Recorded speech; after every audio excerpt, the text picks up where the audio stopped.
नमस्कार साथियों, पुनः मेवाड़ की इस भूमि से, पावन भूमि से मैं हितेंद्र सिंह तंवर आप सभी का अपने YouTube चैनल शांभवी क्लासेस, जो कि समर्पित है राजस्थान में होने वाली उन समस्त प्रतियोगी परीक्षाओं के लिए को जिनमें हिंदी व्याकरण की एक अहम भूमिका होती है।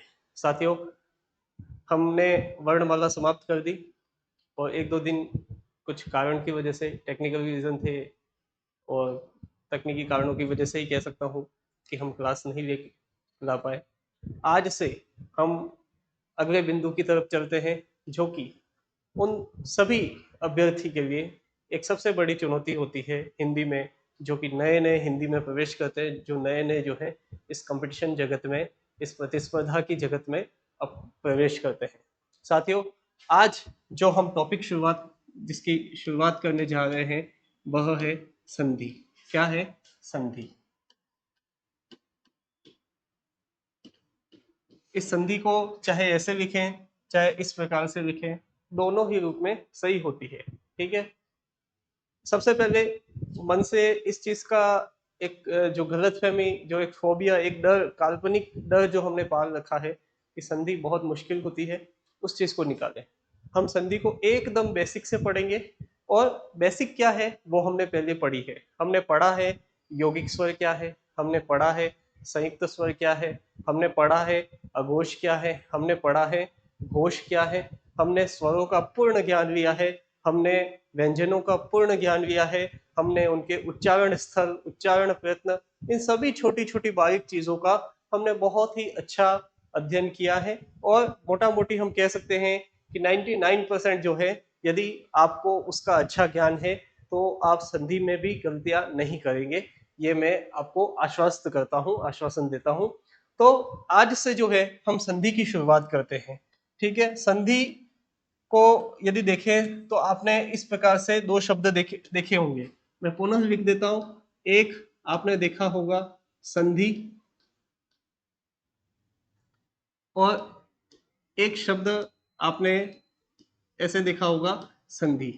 लेकिन यदि हम इसका विच्छेद करें, चाहे इसका किया जाए चाहे इसका किया जाए, तो विच्छेद जो होता है वह होता है सम धन धी का। क्या होता है? सम प्लस धी। मैंने आपको पहले ही कहा था कि यदि किसी वर्ण पे गांठ लगती है तो इस शिरोरेखा, इस गांठ को हम कहते हैं गुंडी। क्या कहते हैं? गुंडी। तो कभी भी शिरोरेखा अर्थात ये ऊपर की जो लाइन खींचते हैं हम, वह कभी भी उस वर्ण को काटेगी नहीं, यदि उसे अशुद्ध माना जाता है लेखन की दृष्टि से। तो मैं पुनः आपको बता दूं, यदि हमें संधि लिखना है तो हम लिखेंगे कुछ इस प्रकार से। ठीक है, हमें इस घुंडी को काटना नहीं है इस शिरोरेखा से। तो संधि का यदि हम संधि विच्छेद करें तो यह होता है क्या? सम धन धी। ठीक है, अब संधि शब्द, ठीक है, और एक शब्द है, क्या हम एक साथ दोनों का उच्चारण करते हैं? संधि और विच्छेद। ठीक है, तो संधि का ये जो विच्छेद शब्द है, यह संधि का क्या है? विलोम है। क्या है? विलोम शब्द है। तो संधि का उल्टा क्या होता है? विच्छेद। संधि को इंग्लिश में कहते हैं जॉइंट।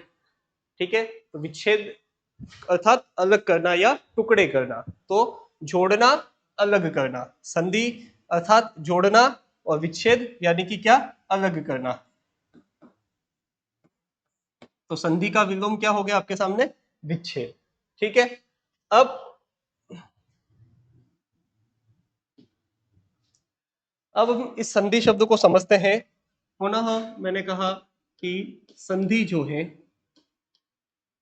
संधि जो है वह, उसका विच्छेद करें तो कैसे टूटता है? सम धन धी। ठीक है, अभी से परेशान मत हो जाइए। मुझे पता है आपके मन में तुरंत प्रश्न उठा कि सर आपने संधि तो कुछ इस प्रकार से लिखा, ठीक है, और जब इसे विच्छेद किया तो आपने इस न की जगह म किया, ऐसा क्यों? ऐसा क्यों हुआ? जब हम व्यंजन संधि पढ़ेंगे तब मैं आपको अनुनासिक व्यंजन संधि या नासिक के व्यंजन संधि पढ़ाऊंगा, और उसमें एक एक चीज को समझा दिया जाएगा। हर चीज अपने समय पे बहुत अच्छी तरीके से समझा दी जाएगी। एक बार जो है इसे समझने की कोशिश करें कि संधि जो है सम धन धी, जैसे आप संज्ञा पढ़ते हैं, संज्ञा, ठीक है। तो अब इसको भी यदि इस पंचम वर्ण को मैं लिखना चाहूं तो यह क्या होगा, इस प्रकार से होगा, क्या हो गया, संज्ञा, ठीक है। क्यों, क्योंकि ये जो बनता है वह किससे बनता है, झ, और किससे, य से, किससे बनता है, झ। तो झ का जो पंचम वर्ण है कौन सा है, य, ठीक है। तो देखिए ये क्यों हुआ, इस नियम को हम बहुत अच्छे से पढ़ेंगे, अभी से आपको इस चीज को लेके आगे नहीं भागना। एक मेरी आप सबसे रिक्वेस्ट है, जो नए अभ्यर्थी है, पुरानों को तो पता है क्योंकि उन्होंने संधि कहीं ना कहीं पढ़ी होगी, कंपटीशन एग्जाम दिए हैं तो उसमें संधि की भूमिका आती है, तो कहीं ना कहीं से छोटे मोटे रूप में संधि का ज्ञान लेके बैठे हुए नए अभ्यर्थियों को मैं स्पेशली कहूंगा कि आप जैसा मैं पढ़ा रहा हूं उसके साथ पढ़ते जाइए। संधि टॉपिक होने के बाद एक भी शब्द ऐसा नहीं होगा जिसमें आपको नहीं समझ में आए। लगभग मैं ये कह सकता हूं कि हम बहुत से शब्दों का अध्ययन करेंगे, आपके किसी भी शब्द की कोई भी प्रश्न की आशंका शंका जो है आप मुझे पूछ सकते हैं, ठीक है। तो सम और धी, सम एक उपसर्ग है जिसका मतलब होता है क्या, सम्यक, या मैं कहूं क्या, उचित, या मैं कहूं ठीक। अब ठीक ये सही है या ये सही है, ठीक है, ये आप मुझे कमेंट बॉक्स में बताइएगा कि आइदर ये सही और ये सही, या तो ये या तो ये। हालांकि मैं आपको नहीं बताऊंगा, मैं ये आप ही ढूंढे, ठीक है। तो सम का अर्थ मतलब क्या हुआ, सम्यक, उचित या ठीक।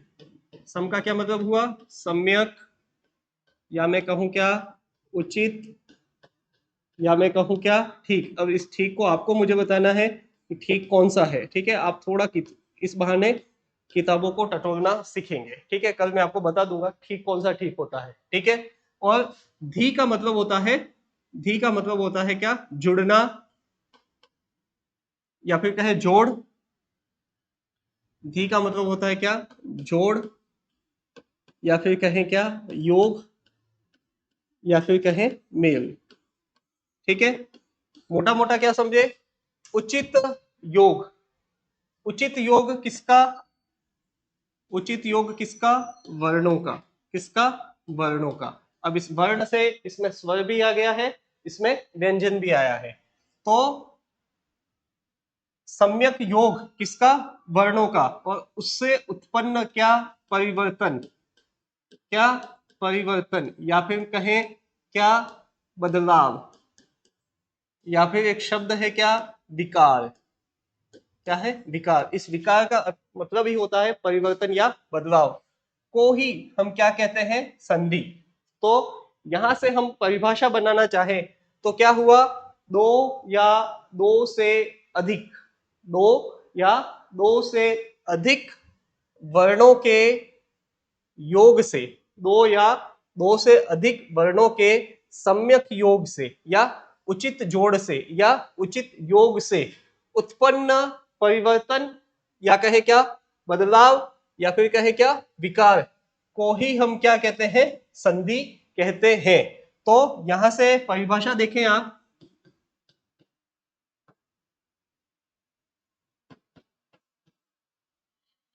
क्या परिभाषा हुई, दो या दो या दो से दो या दो से अधिक, दो या दो से अधिक वर्णों के क्या, सम्यक, वर्णों के सम्यक, या फिर कहूं क्या, उचित, सम्यक या उचित क्या, योग, या फिर कहें क्या, जोड़, या फिर मेल, एक ही बात है। दो या दो से अधिक वर्णों के सम्यक या उचित, एक ही शब्द है, योग या जोड़, दो या दो से अधिक सम्यक योग या उचित जोड़ या सम्यक जोड़ से,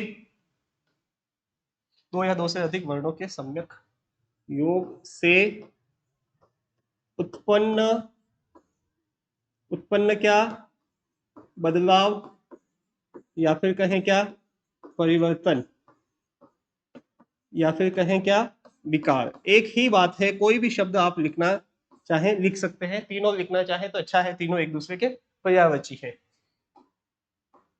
उत्पन्न विकार को क्या कहा जाता है? संधि कहा जाता है। क्या कहा जाता है?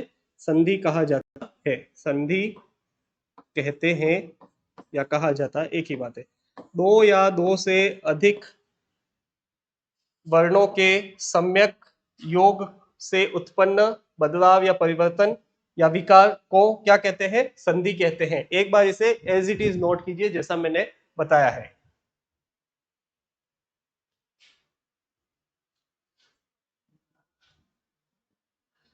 दो या दो से अधिक वर्णों के सम्यक या उचित योग से या जोड़ से या मेल से उत्पन्न विकार या फिर परिवर्तन या चाहे कहें बदलाव को ही हम क्या कहते हैं? संधि कहते हैं। नोट कर दीजिए इसे।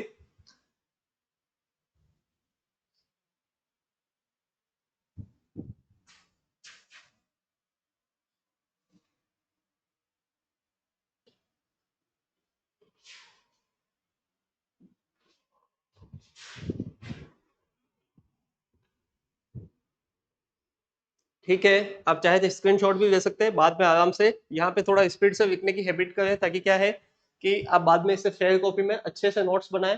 बहुत अच्छे नोट्स आपके बन जाएंगे यहाँ पे। ठीक है, आगे चलते हैं हम। हमने संधि की परिभाषा देखी।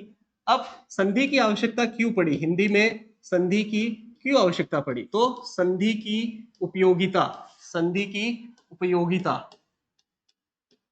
या फिर हम कहें क्या? आवश्यकता। संधि की आवश्यकता या संधि की उपयोगिता या संधि की विशेषता। संधि की क्या विशेषताएं?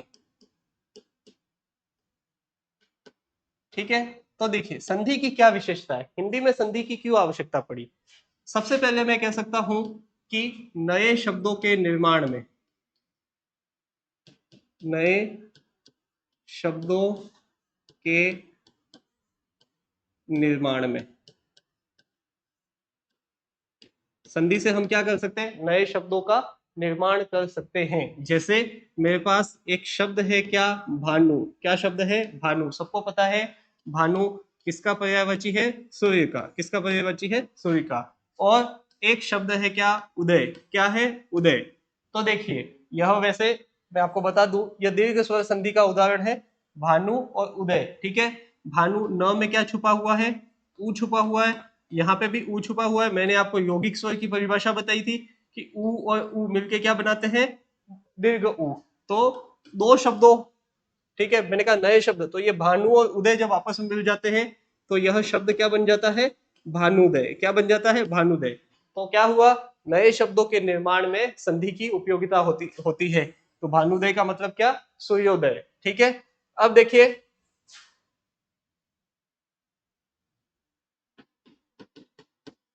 ठीक है, दूसरा उपयोग क्या हो गया इसका? भाषा को भाषा को संक्षिप्त करने में, भाषा को संक्षिप्त करने में, यह इसकी विशेषता है। मैंने कहा ना भानु और उदय दो शब्द थे, हमने उन दोनों को जोड़ के एक किया, भाषा को संक्षिप्त किया, अर्थात संक्षिप्त यानी कि छोटा करने के लिए। और तीसरा क्या है? हिंदी हिंदी शब्दकोश में, हिंदी शब्दकोश में क्या वृद्धि करने में।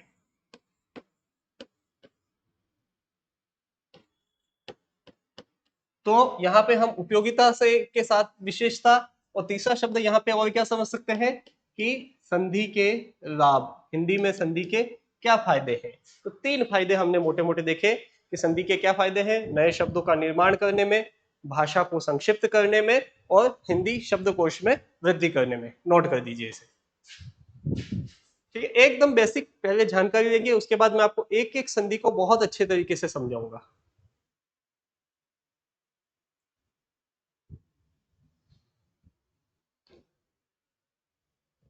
ठीक है, आपने इसे नोट कर दिया होगा।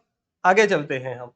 अब देखिए संधि जब होगी तो दो शब्द होंगे, उनके अंतिम वर्ण, पहले शब्द का अंतिम वर्ण दूसरे शब्द का प्रथम वर्ण, यह सामान्य तौर पे जुड़ता है। ठीक है, देखिए यहाँ पे मैं समझाऊंगा। और इन दोनों पदों को हम नाम देंगे यहाँ पे क्या, प्रथम पद, प्रथम पद। और दूसरे पद को हम कहेंगे क्या, द्वितीय पद। क्या कहेंगे, द्वितीय पद। ठीक है, यहाँ पे मैंने एक शब्द लिखा है और यहाँ पे मैंने एक शब्द लिखा है। ठीक है, जैसे मैंने एक शब्द यहाँ पे लिखा क्या, विद्या, और यहाँ पे एक शब्द मैंने लिखा क्या, आलय। ठीक है, इस द्य में क्या छुपा हुआ है, देखिए ये कैसे है, विद्या, इस प्रकार से ये शब्द है विद्या। और यहाँ पे क्या है आपके सामने, आलय।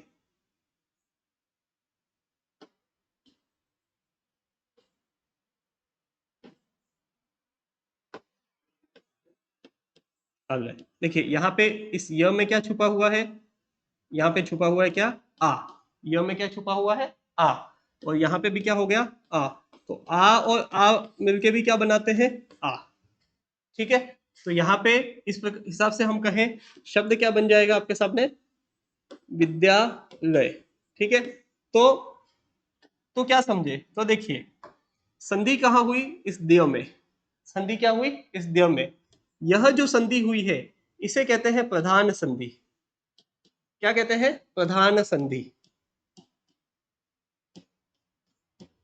लेकिन अब देखिए, एक बहुत जाना माना शब्द है और हमेशा कंफ्यूज होता है सर ऐसा क्यों। क्यों का कारण मैं बाद में बताऊंगा। एक शब्द है यहाँ पे, ये पहला शब्द लिया हमने, दूसरा शब्द मैं आपको बताता हूँ। जैसे मैंने यहाँ पे एक शब्द लिया है क्या, रामायण। ठीक है, और जब रामायण को हम का विच्छेद करते हैं तो यहाँ पे शब्द बनता है राम, धन, क्या, अण का क्या हो जाता है, न। तो देखिए मैंने जैसी आपको परिभाषा बताई थी, क्या परिभाषा बताई थी, क्या परिभाषा बताई थी, दो या दो, दो या दो से अधिक। ठीक है, सामान्य तौर पे हम परिभाषा पे ध्यान नहीं देते।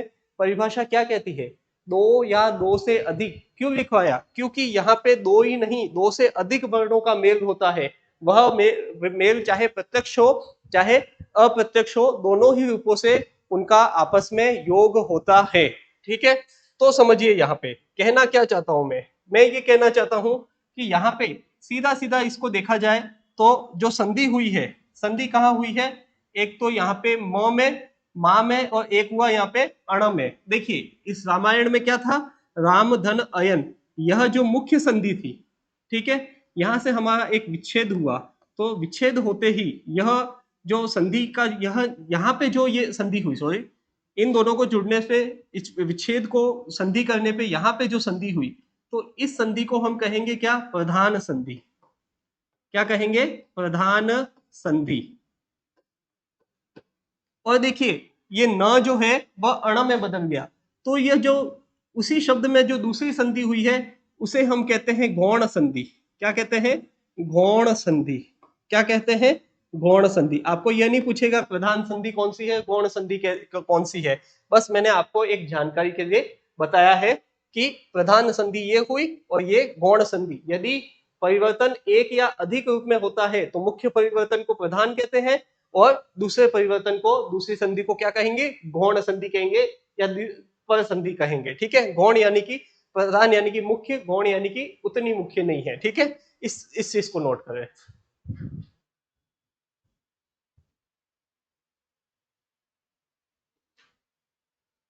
तो हम जब भी संधि पढ़ेंगे तो यहाँ पे मैं आपको दो शब्द लिखवाऊंगा, प्रथम पद और द्वितीय पद, क्योंकि दो शब्द आपस में दो शब्दों के मार्फत से ही जो है वर्ण जो है आपस में जुड़ेंगे। वर्ण से मतलब संधि, स्वर भी हो गए, और वर्ण से मतलब यहाँ पे व्यंजन भी हो गए। ठीक है, इसे नोट कर दीजिए।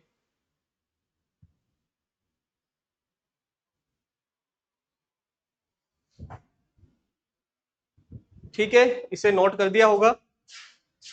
अब हम आगे चलते हैं।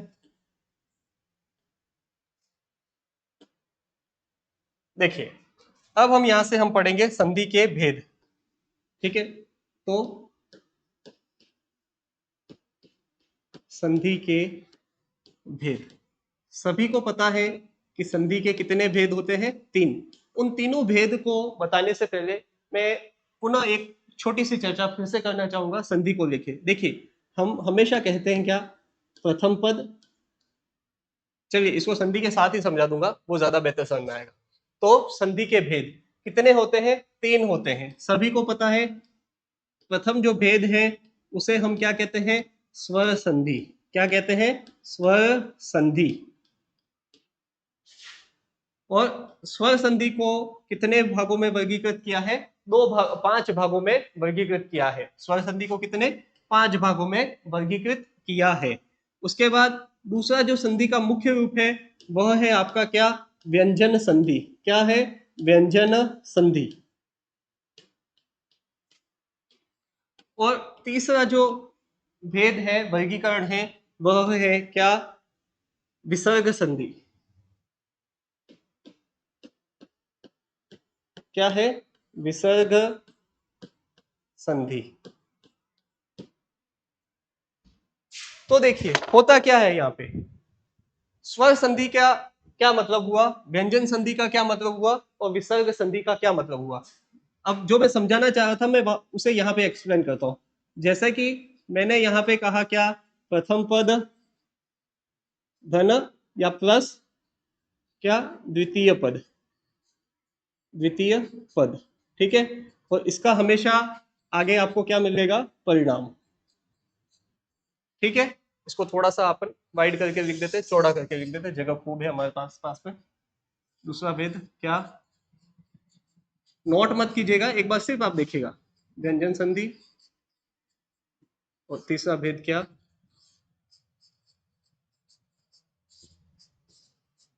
विसर्ग संधि। ठीक है, बेसिक से समझिए, जिन्होंने संधि पढ़ रखी है उन्हें भी यहाँ कुछ नया सीखने को मिलेगा। तो देखिए मैंने कहा हर संधि में हम 2 पदों को लेके चलेंगे, प्रथम पद और द्वितीय पद, और उसका क्या होगा हमारे सामने? परिणाम। ठीक है, तो देखिए यहाँ पे भी 2 शब्द है, एक है क्या? परिणाम, और एक है शब्द क्या? परिमाण। दोनों ही शब्द सही है, और दोनों का मतलब जो है वह आपको बताना है कि परिणाम क्या है और परिमाण क्या होता है। ठीक है, तो देखिए स्वर संधि में क्या होगा कि प्रथम पद हमेशा आपके सामने क्या होगा? स्वर होगा। क्या होगा? स्वर होगा। और द्वितीय पद भी आपके सामने क्या होगा? स्वर होगा। क्या होगा? स्वर होगा। और इस स्वर एवं स्वर के योग का जो परिणाम आएगा वह किस में आएगा? हमेशा किस में आएगा? स्वर में आएगा। किस में आएगा? स्वर में आएगा। दूसरी चीज समझिए, ठीक है, ये बेसिक सी चीज है, आपको लग रहा होगा क्या है, लेकिन दो समझिएगा 2 मिनट वापिस। भाई व्यंजन संधि में भी क्या? प्रथम पद प्लस क्या? द्वितीय पद, और आपके सामने क्या आ गया? परिणाम। अब देखिए यहाँ पे क्या हो सकता है, यहाँ पे 3 संभावनाएं बनती है। कितनी संभावनाएं बनती है?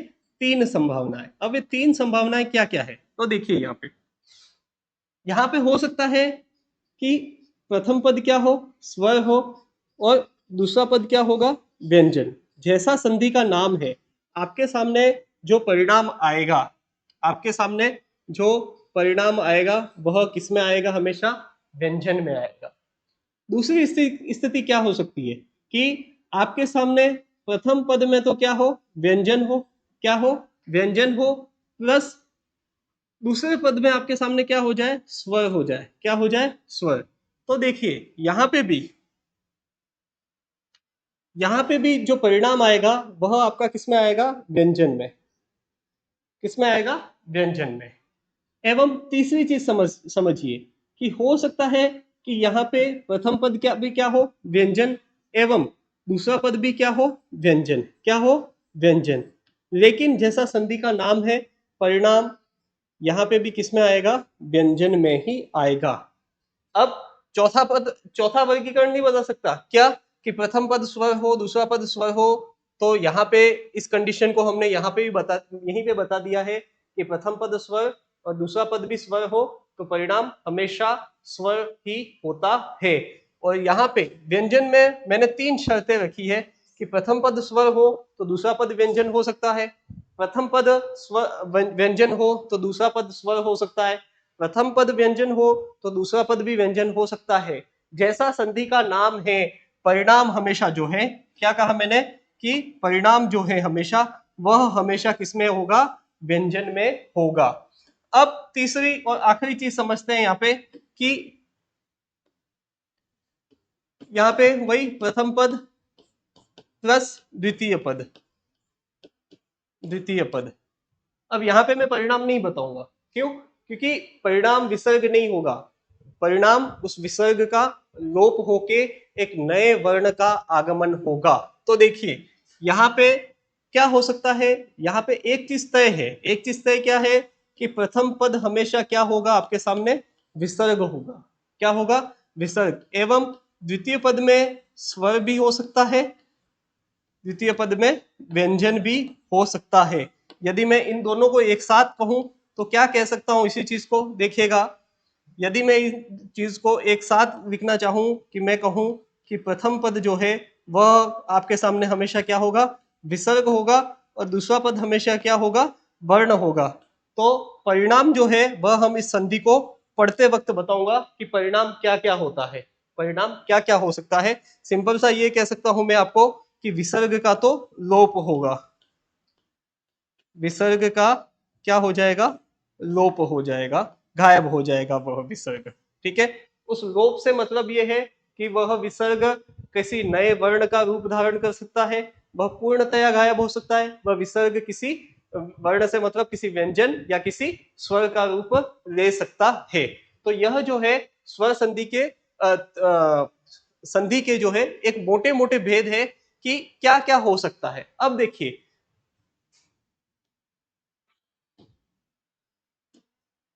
देखिए संधि के, स्वर संधि के 5 भेद हैं और उन पांचों भेदों को आपको क्रम संख्या के क्रमशः ही याद रखने होंगे। कि पहला जो मैं आपको कहूं कि यह दीर्घ संधि है, उसके बाद गुण संधि है, उसके बाद वृद्धि संधि है, उसके बाद यण संधि है, और उसके बाद अयादि संधि है। तो मैंने जो यह क्रम चुना है, क्या क्रम चुना है, क्या सीक्वेंस चुना है, क्या श्रृंखला चुनी है, दीर्घ संधि, गुण संधि, वृद्धि संधि, यण संधि, अयादि संधि, आपको यह सीक्वेंस याद रखना है। इस सीक्वेंस के हिसाब से ही जो है हम स्वर संधि को पढ़ेंगे। आपको यदि ये सीक्वेंस याद रह गया कि गुण संधि, सॉरी दीर्घ संधि, गुण संधि, वृद्धि संधि, यण संधि और अयादि संधि, आपको इस सीक्वेंस याद रहेगा तो आपको जो है इसके सूत्र भी जो है वह मैं आपको नियम जो है वह याद करवा दूंगा। तो स्वर संधि के कितने वर्गीकरण मैंने आपको कहे, 5 वर्गीकरण। कितने वर्गीकरण कहे, 5। तो पहली जो है वह क्या है, दीर्घ संधि। क्या है वह, दीर्घ संधि। ऐसा कीजिए आप इसको नोट कीजिए, उसके बाद हम पूरे एक नए पृष्ठ पे इसको पुनः अच्छे से समझते हैं संधि के 5 वर्गीकरणों को। ठीक है, एक बार इसे नोट कीजिए आप।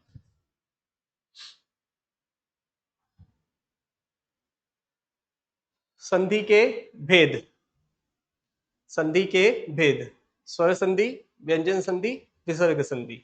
स्वर संधि वही दोनों पदों की चर्चा हमने की। मैंने आपको यह समझा दिया कि प्रधान संधि क्या होती है और गौण संधि क्या होती है। प्रधान संधि यानी कि मुख्य संधि, ठीक है, और व्यंजन संधि और विसर्ग संधि। स्वर संधि में मैंने आपको कहा क्या, प्रथम पद भी स्वर होगा, द्वितीय पद भी क्या होगा, स्वर होगा। व्यंजन संधि में प्रथम पद भी क्या होगा, प्रथम व्यंजन संधि में प्रथम पद स्वर हो सकता है और दूसरा पद व्यंजन, या फिर हो सकता है प्रथम पद व्यंजन हो, दूसरा पद स्वर हो, या फिर क्या हो सकता है कि दोनों ही पद व्यंजन हो। परिणाम जो संधि का नाम है वही होगा क्या, परिणाम सदैव व्यंजन में आएगा। पानी पिलाना। और तीसरा जो भेद है क्या, विसर्ग संधि। इसमें क्या होगा, प्रथम पद जो है वह हमेशा क्या होगा, विसर्ग होगा, और द्वितीय पद आपके सामने स्वर या व्यंजन में कोई भी हो सकता है। या फिर मैं दोनों को एक शब्द में नाम लेना चाहूं तो क्या कहूं कि दूसरा पद हमेशा आपके सामने क्या होगा, वर्ण होगा। क्या होगा, वर्ण होगा। ठीक है, आप चाहें तो इसका स्क्रीनशॉट भी ले सकते हैं, लेकिन मैंने आपको कहा है, देखिए स्क्रीनशॉट बहुत गंदी आदत है। ये सिर्फ आपके फोन का स्टोरेज बढ़ाएगा, आपके दिमाग के स्टोरेज को बढ़ाने में या किसी भी रूप में कभी भी सहायता नहीं देगा। यह मैं आपको लिख के देता हूं कि आपने सिर्फ स्क्रीनशॉट लिया है, आप इसको देखेंगे वापस कब, आप भी ध्यान से निकल जाएगा तब जाके आप देखेंगे। तो कोशिश करें कि लेखन की शैली डालें, लिखने की क्षमता लिखने की जो आदत डालने से क्या होगा कि आपको शब्दों के शुद्ध लेखन का तो ज्ञान होगा ही होगा। और हिंदी क्या है, शब्दों के शुद्ध लेखन, शुद्ध प्रयोग एवं शुद्ध उच्चारण का ही नाम होता है। ठीक है, आप नोट कीजिए, मैं तब तक पानी पी लेता हूँ। चलिए अब हम संधि के वर्गीकरण को पढ़ते हैं। तो देखिए, फर्स्ट जो है हम पढ़ेंगे स्वर संधि के अंतर्गत। फर्स्ट जो हम संधि पढ़ेंगे वह है दीर्घ संधि। क्या है? दीर्घ संधि। अब देखिए क्या समझे आप, वही मैंने आपको नियम समझाया था, क्या? प्रथम पद प्लस क्या, द्वितीय पद, द्वितीय पद, और हमेशा आपके सामने क्या होगा, परिणाम। स्वरों की संख्या आपको पता है कितनी होती है, 11 होती है, मैंने समझा दिया अच्छे से। अब देखिए दीर्घ संधि से क्या होगा, ये एकमात्र संधि है जिसमें हमेशा समान स्वरों का योग होता है। एकमात्र संधि ऐसी है जिसमें समान स्वरों का क्या होता है, मेल होता है। क्या होता है? समान स्वरों का मेल होता है। ठीक है, और परिणाम जो है, परिणाम जो है वह हमेशा क्या होता है, परिणाम दीर्घ में आता है। किस में आता है? दीर्घ में आता है। अब समझिए दीर्घ में आता है का क्या मतलब हुआ, समझिए। यहाँ पे प्रथम पद आपके सामने क्या होगा, अ होगा या आ होगा। तो जैसा मैंने कहा समान स्वरों का मेल, तो द्वितीय पद भी आपके सामने क्या होगा, अ होगा या आ होगा। अब यहाँ पे चारों संभावनाएं बनती है। चारों संभावनाओं से क्या मतलब है, प्रथम पद अ हो, दूसरा पद भी क्या हो, अ। क्या?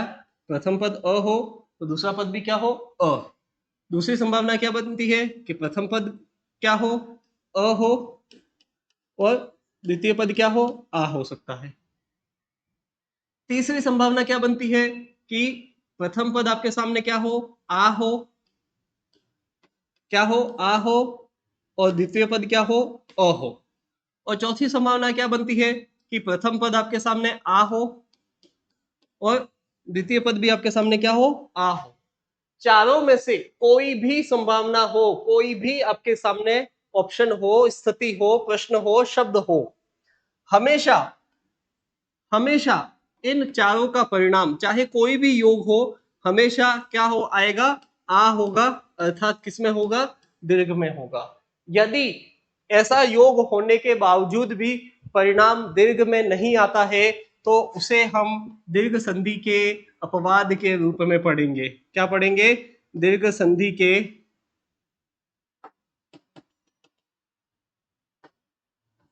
उसे हम क्या पढ़ेंगे, दीर्घ संधि के अपवाद के रूप में। किसमें? दीर्घ संधि के अपवाद के रूप में। समझ गए यहां तक बात? अपवादों को भी हम बहुत अच्छे से चर्चा करेंगे, अभी से अपवाद पे भी जाने की आवश्यकता नहीं है। तो देखिए मैंने इन चारों स्थितियों को एक ही शब्द में एक ही जगह लिखा कि अ से अ हो तब भी क्या बनेगा, आ बनेगा। अ से आ हो तब भी क्या बनेगा, आ बनेगा। आ से अ हो तब भी आ बनेगा, और आ से आ हो तब भी क्या बनता है, आ बनता है। ठीक है, तो मैंने इन सभी संभावनाओं को यहाँ पे एक शब्द में यहाँ पे आपके सामने लिख दिया है एक लाइन में कि अ हो या आ हो, और दूसरे पद में भी अ हो या आ हो। परिणाम जो है जैसा कि मैंने कहा किसमें बने आएगा, हमेशा आ में आएगा, अर्थात परिणाम हमेशा किसमें आएगा, दीर्घ में आएगा। दूसरी कंडीशन देखिए जो कि दीर्घ संधि के अंतर्गत दूसरा नियम क्या है कि प्रथम पद में ई हो या दीर्घ ई हो, दूसरे पद में भी आपके सामने वही ई हो सकती है या दीर्घ ई हो सकती है। परिणाम जो है वह हमेशा किसमें आएगा, दीर्घ ई में आएगा। ये भी वही स्थिति वापस, मुझे लगता है कि आप समझ गए होंगे, मुझे इसको भी वापस लिखने की आवश्यकता नहीं होगी। वही स्थिति जो मैंने आपको, ये मैं साइड में आपको लिख के दे देता हूं। ठीक है, तो देखिए अधन अ हो सकता है,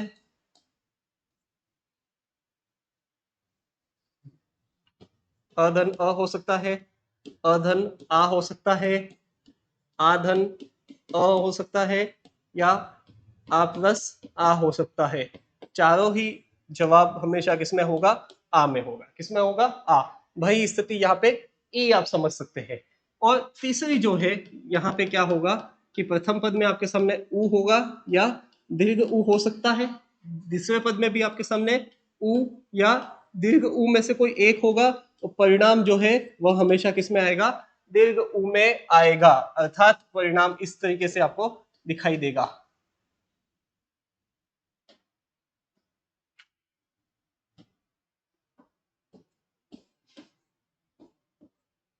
इस प्रकार से जो है आपके सामने परिणाम आपको दिखाई दे सकता है।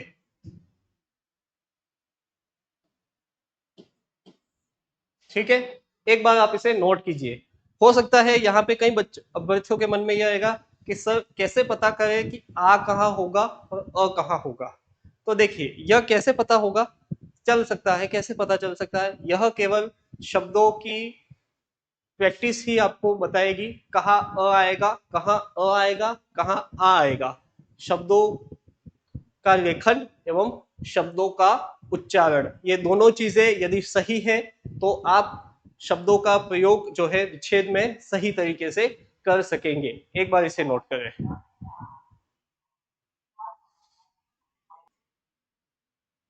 तो देखिए,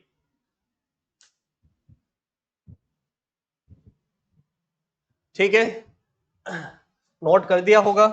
आगे हम चलते हैं। दूसरी जो हम स्वर संधि पढ़ेंगे उसका नाम है गुण संधि। क्या है? गुण संधि। गुण संधि।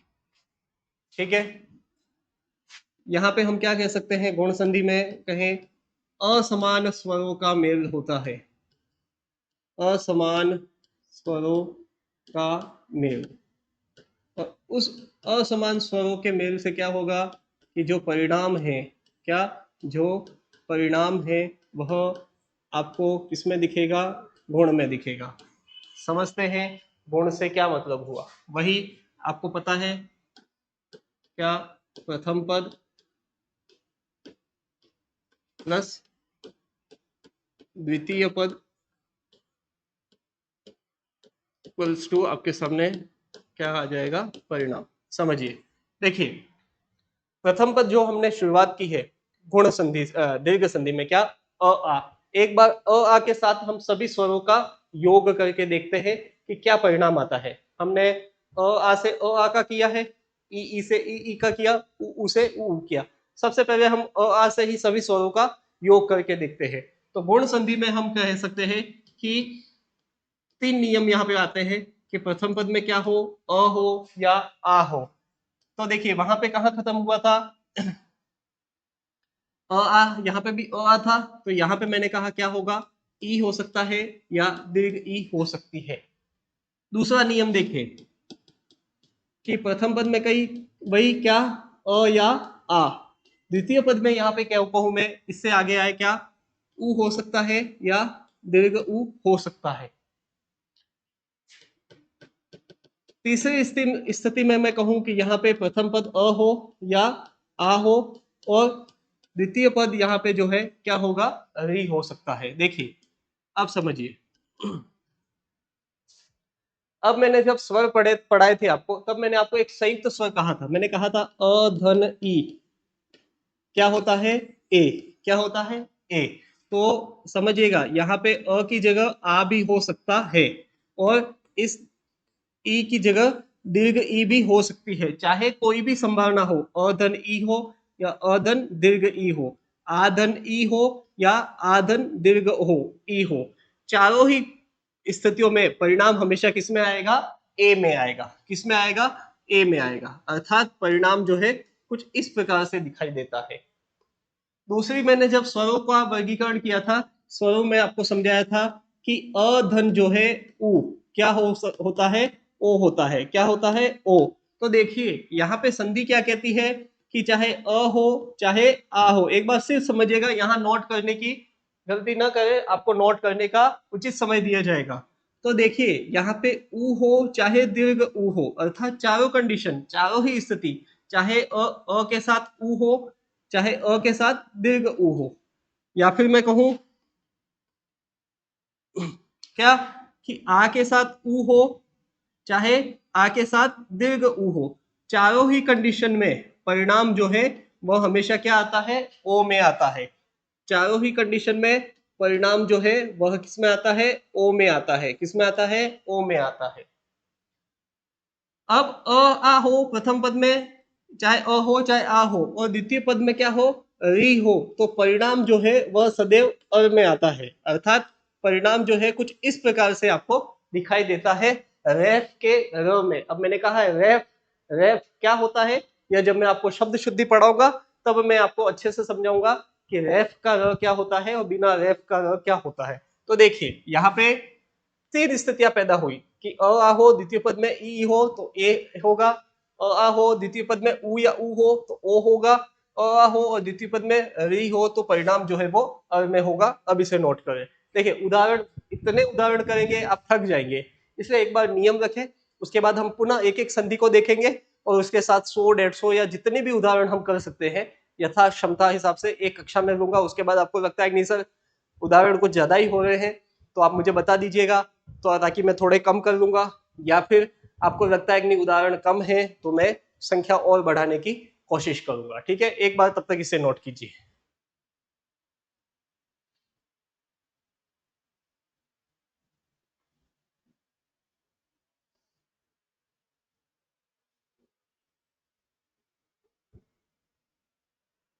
ये नियम जो है वो आपको अच्छे से याद होने चाहिए। ये नियम आपको याद है, आपको संधि ऑटोमेटिकली स्वतः ही आपको समझ में आ जाएगी, याद हो जाएगी। शब्द क्या है, कुछ चीजें याद करनी पड़ती है, वहां याद करने के लिए कहूंगा मैं, कुछ शब्द चीजें केवल समझनी होती हैं। तो ये याद करने जैसी चीजें हैं। नियम आपको क्रमशः याद करने हैं। दीर्घ संधि के अ आ धन अ आ, ई धन ई, उ धन उ, आ दीर्घ ई दीर्घ उ। गुण संधि में मैंने कहा अ आ धन ई, अ आ धन उ, अ आ धन री, ए ओ और अर में परिणाम आता है। ठीक है, ये दीर्घ संधि में मुझे उम्मीद है आपने नोट कर दिया होगा। तीसरी संधि में हम चलते हैं, स्वर संधि का तीसरा रूप जो कि है आपके सामने क्या, वृद्धि संधि। क्या है, वृद्धि संधि। ठीक है, इसको मैं यदि खोल के लिखना चाहूं, अर्थात वर्णों को अलग से लिखना चाहूं तो कुछ इस प्रकार से लिखूंगा। सॉरी, माफी चाहता हूं।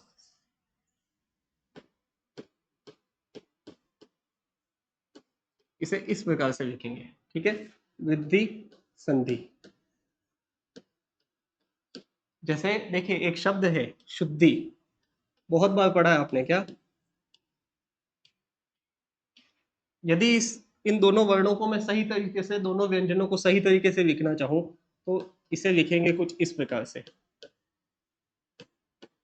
कई किताबों में मैंने देख रखा है कि ये कुछ इस प्रकार से लिखते हैं।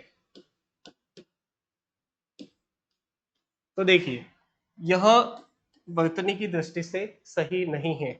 शुद्धि चाहे ऐसे लिखे तब भी सही है, शुद्धि चाहे ऐसे लिखे तब भी सही है। अब देखिए यह जो रेखा है, मात्रा की रेखा है, यह किन वर्णों को अंदर लेती है या किन वर्णों को बाहर रखती है, यह मैं आपको शब्द शुद्धि में समझाऊंगा। अभी केवल यहाँ पे सिर्फ इतना सा बताया है कि शुद्धि जो है यह शुद्ध है, यह शुद्धि सही नहीं है। कहीं आपने अगर ये पढ़ी भी है तो यह 101% गलत है।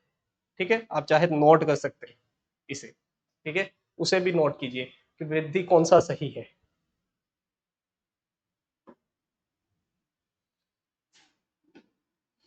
ठीक है, आपने नोट कर दिया होगा। अब अपन आगे चलते हैं। देखिए वृद्धि संधि, ठीक है, यहां पे भी हम वही उसी चीज को क्या, असमान, असमान स्वरों का मेल होता है, असमान स्वरों का मेल होता है।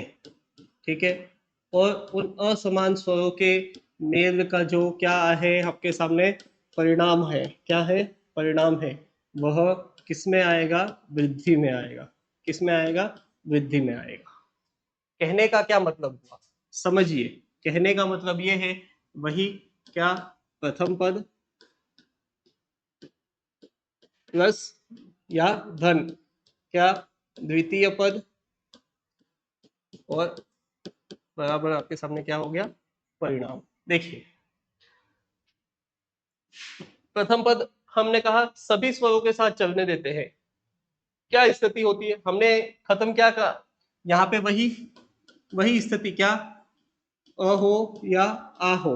हमने गौण संधि में कहाँ पे, री पे खत्म किया था, उसके आगे चल रहे तो क्या ए या अय। यहाँ पे वही मैंने कहा अ आ को सभी स्वरों के साथ एक बार कोशिश की जाए, अ हो आ हो, और यहाँ पे क्या हो सकता है, ओ हो सकता है और औ हो सकता है। ठीक है, तीसरी स्थिति क्या अ हो आ हो, यहाँ पे क्या अम होगा या अह होगा, क्या ऐसा होगा, नहीं होगा। मैंने पहले से कहा है यह नहीं होगा, क्यों, क्योंकि यह क्या है, अयोगवाह है, इसे स्वर समझने की गलती नहीं करनी है। ठीक है, तो इसको मैं यहीं से हटा दे रहा हूं आपके सामने। तो देखिए यहां तक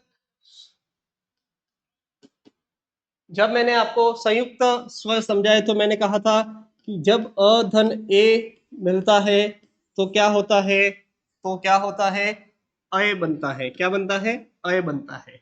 तो देखिए क्या कहना चाहूंगा मैं कि अ की जगह आ भी हो सकता है और ए की जगह अय भी हो सकता है, यदि ऐसी स्थिति भी हो। कैसी स्थिति, अ के साथ ए हो चाहे अ के साथ अय हो, या फिर आ के साथ ए हो चाहे आ के साथ अय हो, चारों में से कोई भी स्थिति हो, परिणाम जो है वह सदैव किस में आएगा, अय में आएगा। किस में आएगा, अय में। ये कुछ ऐसे लिखते हैं अय, लेकिन हम सहूलियत के हिसाब से मेरी आदत पड़ गई है, हालांकि अय कुछ ऐसे लिखते हैं।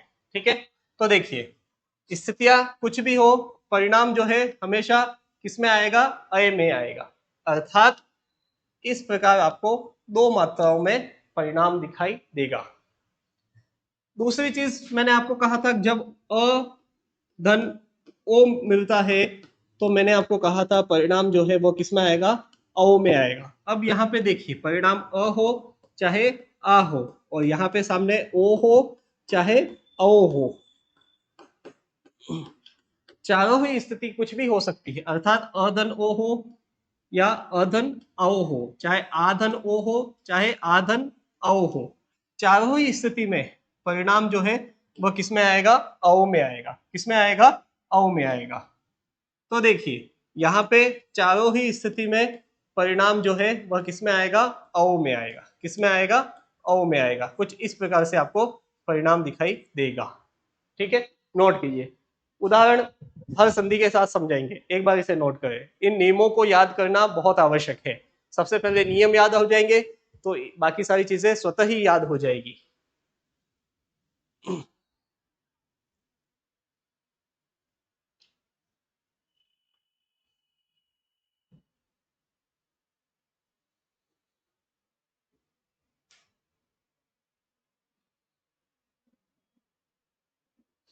ठीक है, देखिए साथ में नोट करने की आदत नहीं रखें, जहां कहा जाए वहां पे तो स्पेशली देखें। ये चीजें नोट करके कहीं भागी नहीं जा रही है, ऐसा नहीं है कि मैं बोर्ड से हटा दूंगा या फिर वापस क्लास में नहीं दिखेगी, ये आपके हमेशा रहेगी। ठीक है, जब चाहे जितनी बार चाहे आप इन्हें देख सकते हैं। चलिए मैं मानता हूं आपने नोट कर दिया होगा।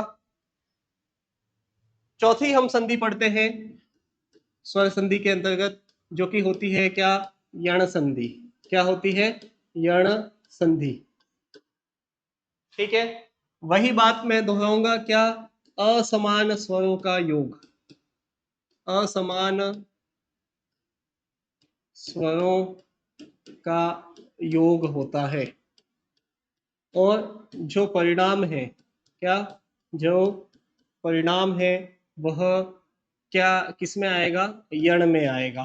ठीक है, इस यण का बहुत ही विस्तृत अर्थ है अपने आप में, चाहे य में कहूं चाहे व में कहूं चाहे र में कहूं, इन तीनों में परिणाम आएगा। ठीक है, तो आप देखिए वही आपके सामने क्या, प्रथम पद प्लस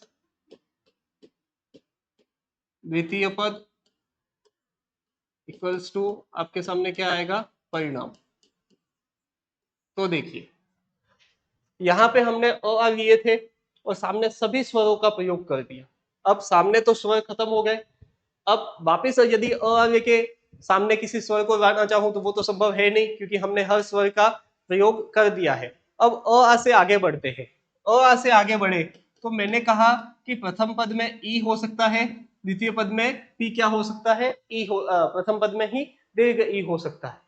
अब देखिए यहाँ पे यदि मैं सामने भी ई ले आऊं तो वहां पे नियम बदल जाएगा। नियम क्या हो जाएगा, नियम देखिए ये हो जाएगा, दीर्घ का हो जाएगा कि ई में ई ले आए तो दीर्घ हो जाती है। अर्थात यहाँ पे कई चीजें एक साथ हो सकती है। ई के सामने अ हो सकता है, उ हो सकता है, री हो सकता है, ए ओ औ कुछ भी हो सकता है। तो मैं कुछ भी को जो है यहाँ पे एक शब्द में एक लाइन में लिखना चाहूं कि अ आ के सामने क्या होगा, एक असमान स्वर होगा। क्या होगा, एक असमान स्वर हो सका। जब अ ई या ई के सामने असमान स्वर हो तो परिणाम जो है वह य आदि में आता है। किसमें आता है, य आदि में आता है। इस य आदि से क्या मतलब है, तो देखिए जैसे मैंने आपको कहा कि यहाँ पे ई है या दीर्घ ई है, दोनों में से कुछ भी हो, और सामने यदि अ है द्वितीय पद में तो परिणाम क्या होगा, य होगा। यदि आ है तो परिणाम क्या होगा, आ होगा। यदि ई है तो परिणाम क्या होगा, परिणाम क्या होगा, दीर्घ ई हो जाएगा, और वो सीधा किस में चला जाएगा, दीर्घ संधि में। कौन सी संधि में, दीर्घ संधि में।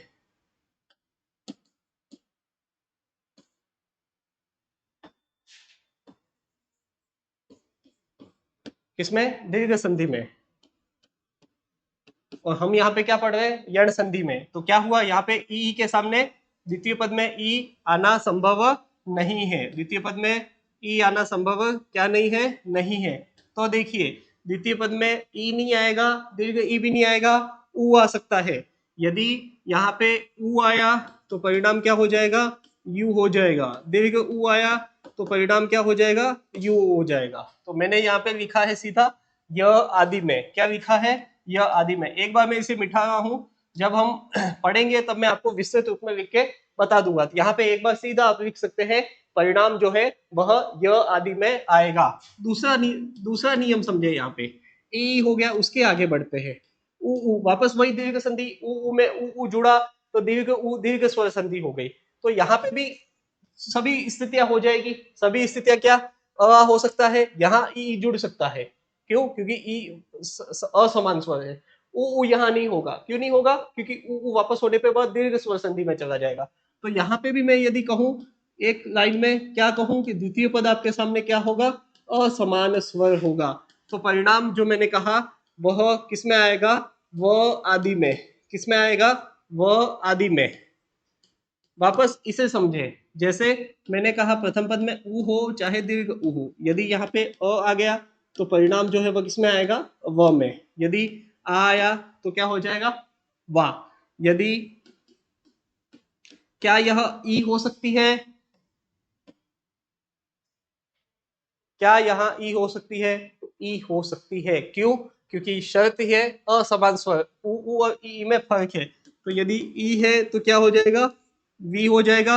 यदि दीर्घ ई है तो क्या हो जाएगा, वी हो जाएगा। यदि ए ऊ नहीं आएगा, ऊ आते वापस दीर्घ संधि में, तो वे हो जाएगा। इस प्रकार से जो है यहाँ पे मैंने लिखा है इन सभी को एक लाइन में कि परिणाम जो है वह किसमें आएगा, वो आदि में आएगा। अब देखिए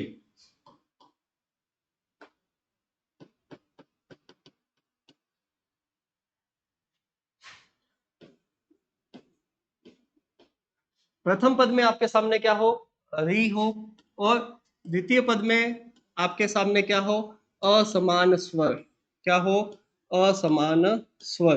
अर्थात द्वितीय पद में क्या नहीं हो सकता, री नहीं हो सकता। ठीक है, यह संधि ऐसी कोई शब्द नहीं है कि दोनों ही पदों में आपके सामने री दिया जा, री बनता हो। ठीक है,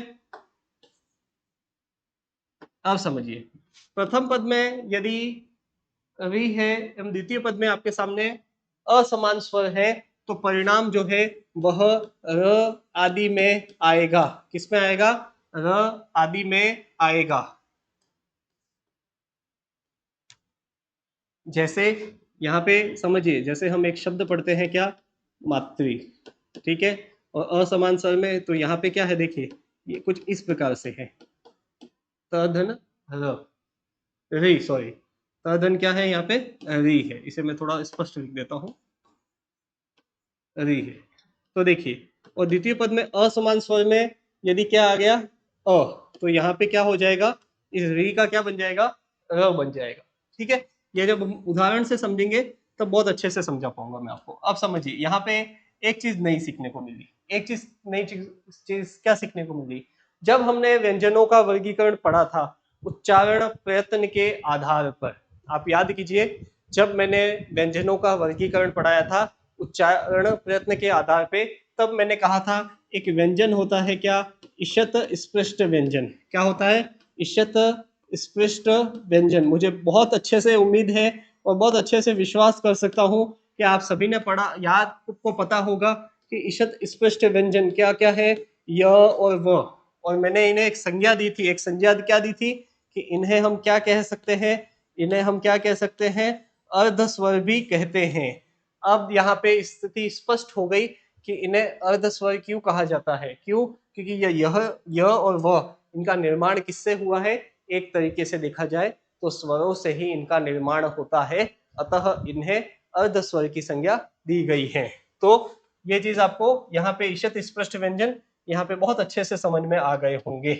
ठीक है, इसे नोट करें।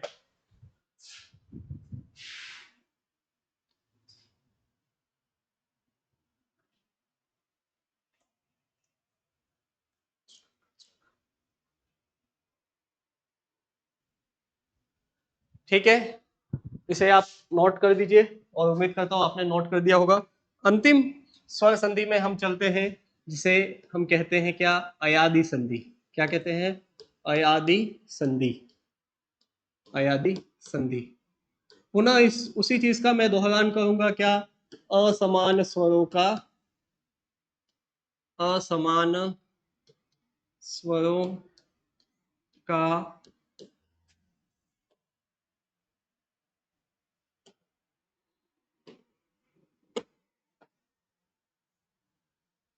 असमान स्वरों का क्या होता है? मेल होता है। असमान स्वरों का मेल होता है। और क्या परिणाम? परिणाम जो है वह आपका किस में आता है? अयादि में आता है। अय आदि में आता है। अब समझिए कि इस अय आदि का क्या मतलब हुआ। वही स्थिति पुनः मैं कहूंगा, उसी चीज को पुनः रिपीट करेंगे हमेशा। क्या? प्रथम पद प्लस द्वितीय पद प्लस टू, आपके सामने क्या हो गया? परिणाम। अब समझिए, यहाँ पे री तक गए हम और हमने कहा कि आगे असमान स्वर होगा। अब प्रथम पद में पुनः चेंजेस करते हैं। री के आगे क्या आता है? ए। उसके बाद क्या आता है? अय। उसके बाद क्या आता है? ओ। और अंत में क्या आता है? औ। अब मन में ये शंका मत पैदा करना, अक्सर ए और अ साथ में क्यों नहीं आए? इसलिए नहीं आए क्योंकि दोनों के ही दोनों की स्थितियों में सामने परिणाम चेंज हो जाता है। वहां पे परिणाम इतना चेंज नहीं होता है, वहां पे परिणाम समान आता है। इस वजह से मैंने ए अ को साथ में ई को साथ में लिखा था। लेकिन ए और अ दोनों का निर्माण ही अलग अलग हुआ है, क्योंकि अ का निर्माण किससे हुआ है? अधन ई से, और अ का निर्माण किससे हुआ है? अधन ए से। इसलिए इन दोनों को मैंने अलग लिखा है।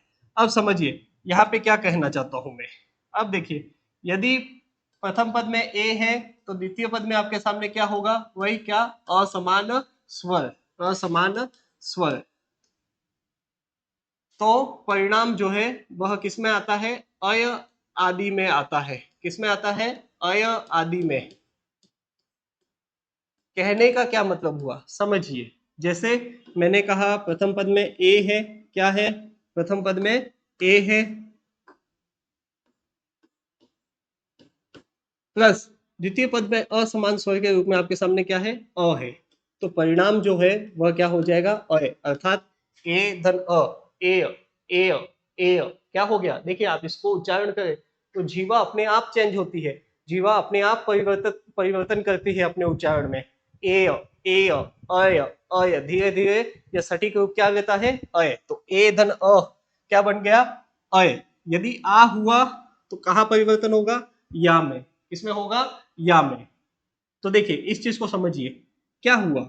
देखिए यहां पे क्या हो गया, ए को हमने डिवाइड किया किसमें, अधन ई में लिख सकते हैं।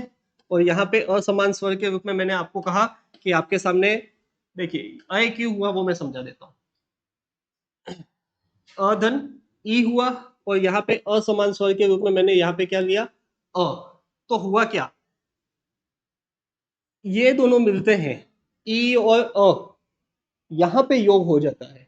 यहाँ पे योग क्या हो गया, ये अ तो जैसा है वैसा रहा, और ई और अ मैंने अभी बताया था आपको यण संधि में क्या बनता है, य। यदि आ हो गया तो यहाँ पे क्या हो जाएगा, आया। यदि ई हुआ, यदि ई हुआ तो क्या हो जाएगा, अई।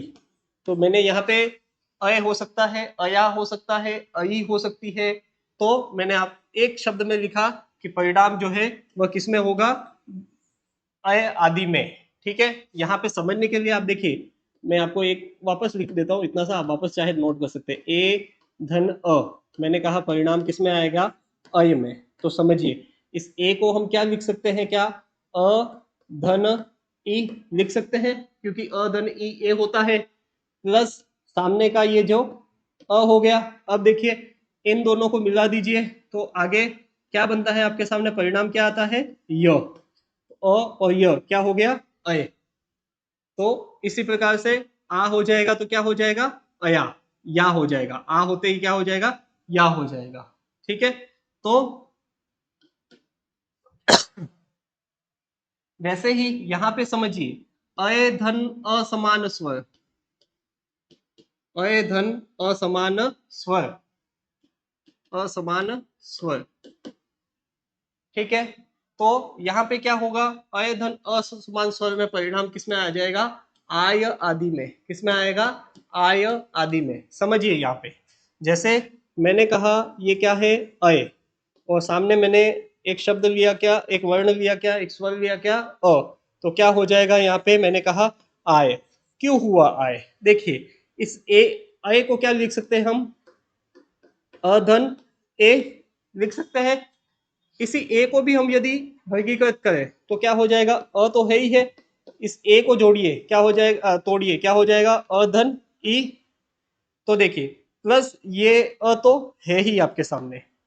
तो देखिए ये अ और ये अ क्या बन जाता है, आ, और ये ई और अ क्या मिलके बना लेते हैं, य।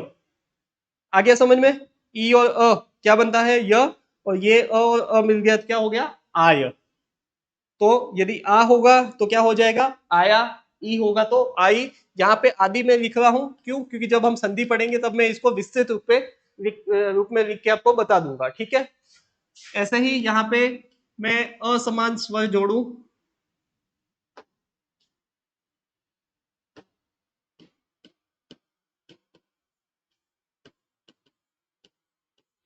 तो परिणाम जो है वह अव आदि में आएगा। किसमें आएगा, अव आदि में। अब क्यों आएगा अव आदि में, तो आप समझ ही गए होंगे, फिर भी मैं एक छोटा सा यहाँ पे बता देता हूं। देखिए मैंने कहा अ धन क्या है, ओ। समझिए इस माफी चाहता हूं, मैंने कहा क्या, ओ धन असमान स्वर में मैंने अ लिया, इस ओ को तोड़े तो क्या बनता है, ये ओ किससे बनता है, अधन ऊ से, प्लस क्या हो गया, अ। तो देखिए ऊ और अभी यर्ण संधि में पढ़ा था मैंने, क्या बनता है, व में, और ये अ का अ रह गया। तो और आ होगा तो क्या हो जाएगा, अवा। तो मैंने यहाँ पे सीधा लिखा क्या, अव आदि में, अव, अवा, अवी, इस प्रकार से होगा। ठीक है, और अंतिम यहाँ पे असमान स्वर, असमान स्वर परिणाम जो है वह किसमें हो जाएगा, आव आदि में। किसमें आएगा, आव आदि में। ये भी मैं आपको लिख के बता दूं, आप समझ ही गए होंगे वैसे कि जगह बची नहीं है, यहाँ पे लिख देते हैं, ऐसा करते हैं।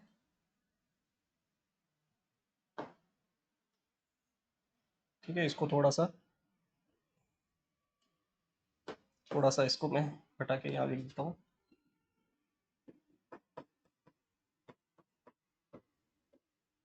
ठीक है, तो ये तो क्या बन गया, य, और ये क्या हो गया, अ। ठीक है, चौथी स्थिति में यहाँ पे लिखता हूँ। मैंने कहा क्या, औ धन अ समान स्वर में मैंने अ माना। ये औ किससे बनता है, अ धन ओ से, प्लस आगे ये अ तो है ही है। देखिए ये अ एज इट इज, इस ओ को भी तोड़ो, किससे बनता है यह, अ धन उ से, प्लस यहाँ पे क्या है अ। तो देखिए क्या हो गया, आ उ और ध क्या बन जाता है, व में, यण संधि में। तो परिणाम क्या हो गया, आव। आ होगा तो क्या होगा, आवा। ई हो गया तो क्या होगा, आवी। इस प्रकार से मैंने यहाँ पे एक शब्द लिखा है, क्या, आव आदि में, आव आवा आवी आवी आवू आवू आवे, इस प्रकार से शब्द बन सकते हैं। ठीक है, तो इसे नोट कीजिए। आज के लिए यहीं तक। कल से जो है हम एक एक संधि पढ़ेंगे, और हर संधि के जितने अच्छे उदाहरण जो हो सकते हैं, लिखने लायक, नोट करने लायक, परीक्षा में आने लायक, वो एक एक उदाहरण की, अपवादों की, हर चीज की हम पुष्टि करेंगे, हर चीज को समझेंगे। तब तक के लिए जय हिंद, जय भारत।